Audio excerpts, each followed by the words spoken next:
El aire en el estudio de la XEU, esa tarde de 1956, no era un aire cualquiera. Era denso, pesado, cargado con el humo de innumerables cigarrillos y la expectación palpable de un país entero. Afuera, la vibrante Ciudad de México se movía al pulso de una época dorada, una era donde la esperanza y el progreso parecían pintar cada esquina con colores brillantes. Pero dentro de ese cubículo insonorizado, ante un micrófono que parecía engullir no solo la voz, sino también la esencia de quien le hablaba, Pedro Infante sonreía. Su sonrisa, esa que había conquistado millones, se dibujaba con la misma facilidad con la que su voz profunda y melódica acariciaba el alma de quienes lo escuchaban.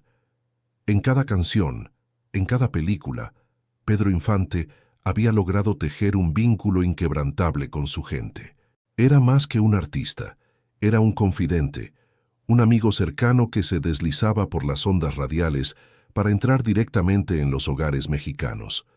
Esa tarde, el programa era una celebración más de su inmensa carrera, un espacio para conversar sobre sus pasiones y sus aficiones, más allá de los escenarios y los sets de filmación.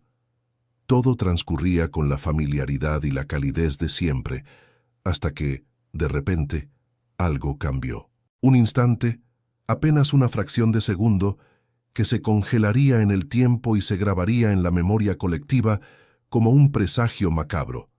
El locutor, con la ligereza de quien no presiente la sombra que está por desatar, formuló una pregunta casual. Se interesó por los pasatiempos de Pedro, por esos aviones que tanto lo fascinaban, que lo llevaban a desafiar la gravedad y a soñar con el azul infinito. Y entonces, Pedro, con esa sonrisa que ya no parecía tan alegre, con una mirada que quizás solo él entendía, respondió. Sus palabras no fueron una anécdota divertida ni una confesión trivial. Fueron una premonición, un velo que se descorrió sobre un futuro que nadie, ni siquiera el propio ídolo, quería contemplar. Aquella respuesta no solo heló la sangre de los presentes en la cabina, sino que resonaría como un eco fúnebre en la historia de México, transformándose en una profecía susurrada por el destino mismo. El silencio que siguió a sus palabras no fue el de una pausa dramática, cuidadosamente orquestada por el guión.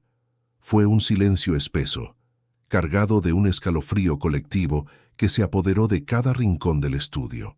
Al otro lado del grueso cristal, el productor, un hombre curtido en 1000 batallas televisivas, sintió un nudo frío en el estómago. Sus ojos, antes atentos a los indicadores de la consola, ahora estaban fijos en Pedro, como si intentara descifrar un enigma mortal en su rostro.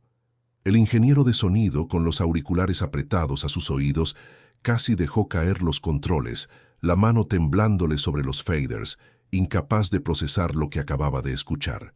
No era una escena de película, no era un libreto teatral.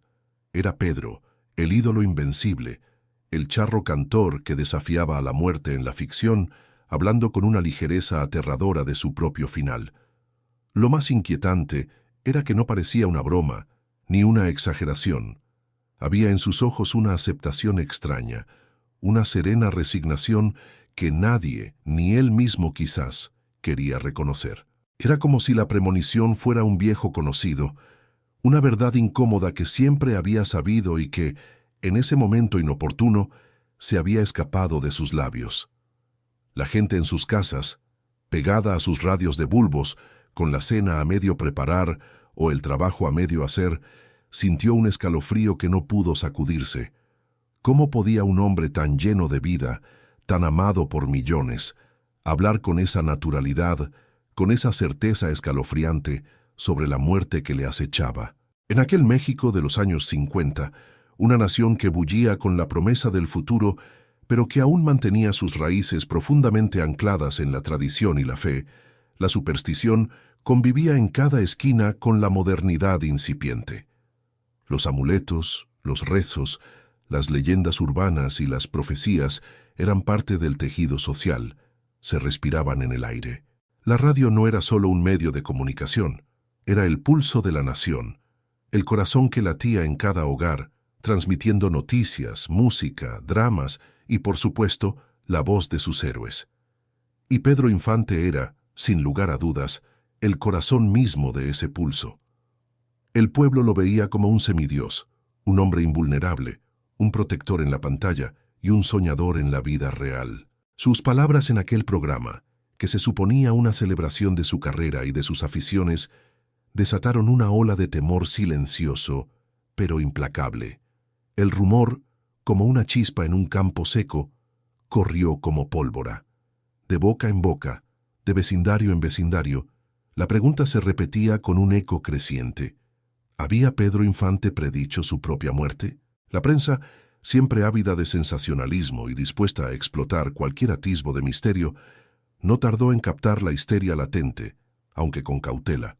Los estudios, guardianes celosos de la imagen inmaculada de su estrella más brillante, intentaron minimizar el incidente, temiendo que una sombra tan oscura pudiera empañar el brillo de su ídolo. Pero el murmullo ya estaba ahí, ineradicable.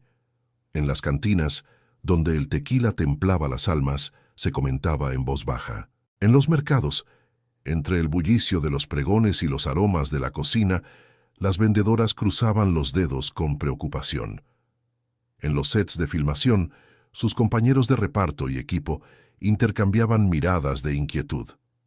El conflicto no era solo la premonición en sí, sino la lucha interna que Pedro debió haber librado y la presión externa que lo rodeaba como una jaula invisible. Su pasión por volar no era un secreto, era una parte intrínseca de su identidad, tan vital como su canto o su actuación.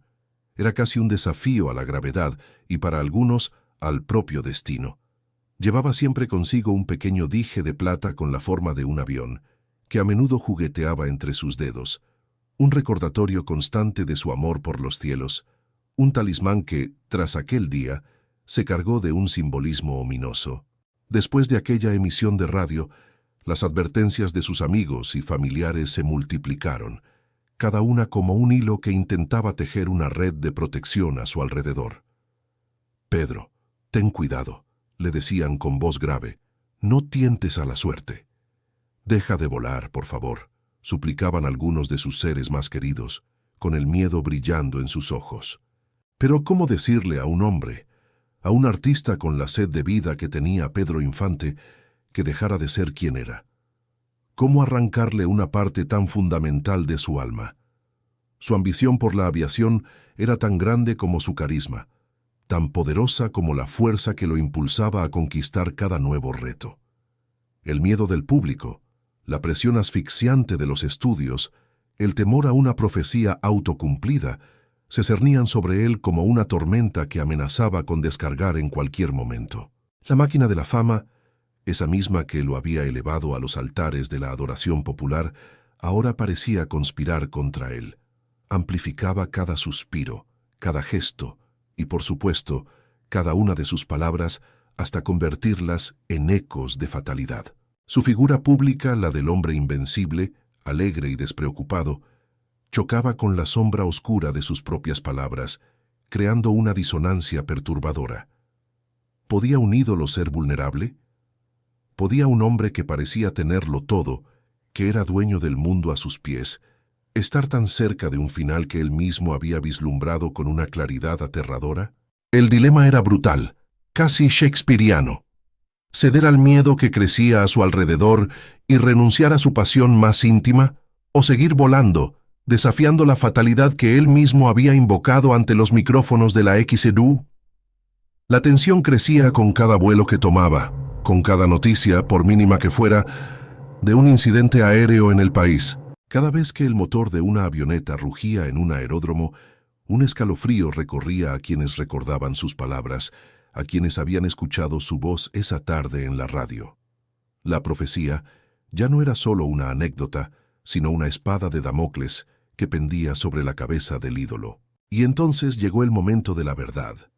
No en un set de cine, con cámaras y un público que aplaudía cada movimiento, sino en la intimidad de una conversación que, según cuentan los ecos de la época, tuvo con un periodista de confianza. Era una charla que se deslizó más allá de las formalidades, en el crepúsculo de una tarde, quizás con un café humeante o un cigarrillo entre los dedos. El aire era diferente, más íntimo, libre de la presión de los reflectores y las expectativas masivas. El periodista, con una mezcla de respeto y cautela, abordó el tema. Esa sombra que flotaba en el ambiente desde hacía meses. Pedro Infante, con el pequeño dije de avión de plata en la mano, jugueteando con él entre sus dedos como un mantra silencioso, no negó sus palabras en la radio. No se retractó. No ofreció excusas ni intentó minimizar el impacto de lo que había dicho. En cambio, con una mirada que mezclaba una profunda resignación y una extraña, casi perturbadora paz, afirmó algo que resonó con la fuerza de una revelación.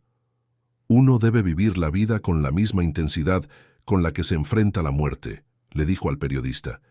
El miedo no debe dictar la pasión. No era una declaración de arrogancia, ni un desafío imprudente a la fatalidad. Era un acto de profunda integridad, una elección de principios ante el pavor colectivo que se había desatado. Era una reafirmación de su esencia, de su libertad inquebrantable. Pedro no podía controlar el destino, pero sí cómo lo afrontaba. El ídolo no se doblegaba ante la superstición, ni ante la presión de la opinión pública, ni ante los ruegos de sus amigos. Abrazaba su verdad, su pasión más genuina, su sino. Ese pequeño avión de plata, en aquel instante, dejó de ser solo un adorno para convertirse en el símbolo tangible de su voluntad, de su coraje frente a lo inevitable. Era la prueba de que, para él, la vida sin volar no era vida. Meses después, la tensión que había flotado en el aire como una niebla densa se hizo tangible. El 15 de abril de 1957, la noticia golpeó a México con la fuerza devastadora de un terremoto. Un avión, pilotado por Pedro Infante, el mismo hombre que había hablado con tanta calma de su propio final, se desplomó en Mérida. El shock fue inconmensurable. Las palabras pronunciadas en la XCW, que muchos habían intentado olvidar, que los estudios habían querido silenciar, regresaron con una fuerza implacable, convirtiéndose en el eco de una profecía autocumplida. El país entero se sumió en un luto profundo, un dolor que traspasó las barreras de las clases sociales y las geografías. Los testimonios de aquella emisión radial resurgieron, y el eco de sus palabras se volvió una leyenda, un testamento de que incluso el más grande de los ídolos, el más querido de los hombres, no puede escapar a la verdad de su propio corazón, ni a la sombra de sus propias palabras. El dije de plata, el pequeño avión, ya no era solo un amuleto, sino el símbolo de una vida vivida al límite y de una premonición que se había cumplido con una exactitud escalofriante. La fama, en su vorágine imparable, puede amplificar nuestros miedos más profundos, convertir un pensamiento fugaz en una sombra imponente.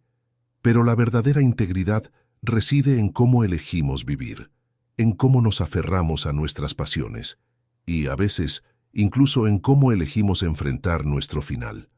La historia de Pedro Infante y su premonición no es solo la crónica de una tragedia aérea, ni el mero cumplimiento de un presagio. Es el espejo de un carácter inquebrantable, de un hombre que, más allá de la pantalla plateada, se atrevió a volar sabiendo el precio, aceptando el riesgo. Su legado resuena aún hoy, recordándonos que la vida no se mide por la duración de su vuelo, sino por la intensidad con la que se vive. Nos enseña que hay pasiones tan arraigadas, tan intrínsecas a nuestra esencia, que renunciar a ellas sería morir un poco cada día. Pedro Infante no solo murió volando, murió viviendo en sus propios términos, fiel a su espíritu libre. Su historia se convirtió en un mito, en una lección silenciosa sobre la libertad de ser, de sentir y de desafiar al destino con la frente en alto. Y en cada avioneta que surca el cielo mexicano, en cada canción que evoca su voz, persiste el eco de un hombre que entendió que hay verdades que, aunque dolorosas, deben ser pronunciadas, y destinos que, aunque premonitorios, deben ser abrazados con valentía. Si esta historia te tocó, compártela con alguien que necesite escuchar el eco de la valentía frente al destino.